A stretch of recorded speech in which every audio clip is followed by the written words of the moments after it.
ถึงเวลาส่งนางฟ้ากลับสวรรค์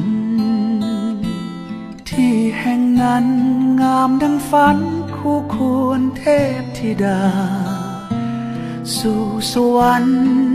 สู่ยังวิมานที่ปลายขอบฟ้า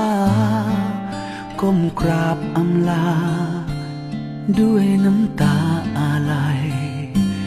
ท่านลงมาจากบนฟ้าจากสวรรค์เติมความฝัน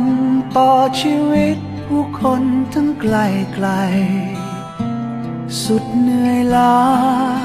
อุทิศชีวาเพื่อคนที่ยากไร้เป็นภาพในใจ